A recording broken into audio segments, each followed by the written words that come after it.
নমস্কার বন্ধুরা, তোমরা সবাই কেমন আছো? আশা করি সবাই ভালো আছো। আমিও ভালো আছি। তো কাল তোমাদের বলেছিলাম আমার জীবনের একটি গল্প, কিভাবে আমরা এলাম কেনিয়াতে দেশ ছেড়ে। আহ, সেটা ছিল সেপ্টেম্বর মাসের একটা দিন, কোনো একটা দিন ছিল সেপ্টেম্বর মাসের দুর্গাপুজোর সময়, 2006 সাল। তো এটা চলছে 2026। তো দেখতে দেখতে 20টা বছর প্রবাসে কাটানো হয়ে গেল। তো যাই হোক, এসে পৌঁছলাম। তো এসে পৌঁছালাম কেনিয়াতে। তো ওয়েলকাম টু কেনিয়া, কারিবু কেনিয়া।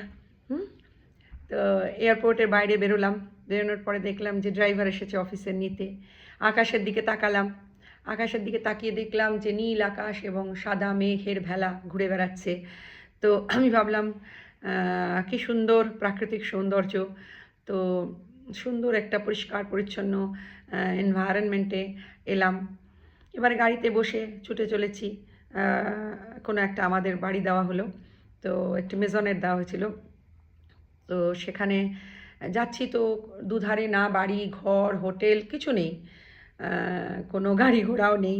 তা ভাবলাম কোথায় এলাম ভাই, কসমোপলিটান সিটিতে, বর্ন অ্যান্ড ব্রট আপ কলকাতায়।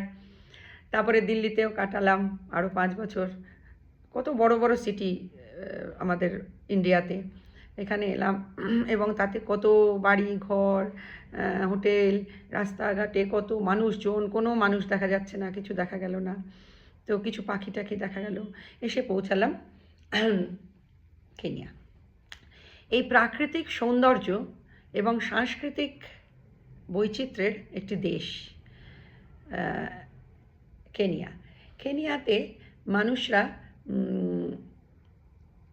কিসওয়াহিলি ভাষায় কথা বলে। সোয়াহিলি হলো এখানকার ন্যাশনাল ল্যাঙ্গুয়েজ, আর ইংলিশে তারা খুব ফ্লুয়েন্ট এবং ভালো। এটা এটা ব্রিটিশ কলোনি ছিল, তো ইংলিশে ভালো কথা বলে এনারা। হারাম্বি বলে একটি ওয়ার্ড আছে, শব্দ হারাম্বি সোয়াহিলিতে, যেটার মানে হলো পুলিং টুগেদার, সবাই একজন আরেকজনকে সাহায্য করে বেঁচে থাকা জীবনে। তো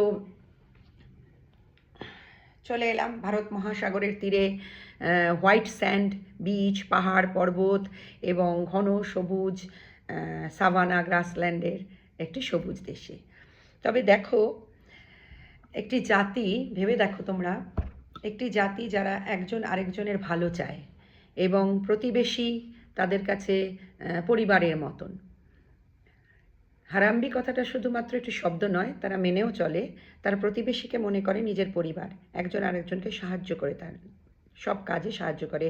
সে স্কুল বানানো হোক বা কোনো কোনো অ্যাডভার্স সিচুয়েশন হোক বা কাল্টিভেশন, মানে কৃষিকাজ হোক বা কোনো প্রতিকূল পরিস্থিতিতেও একজন আরেকজনকে সাহায্য করে চলে এবং সদা হাস্যময় জাতি।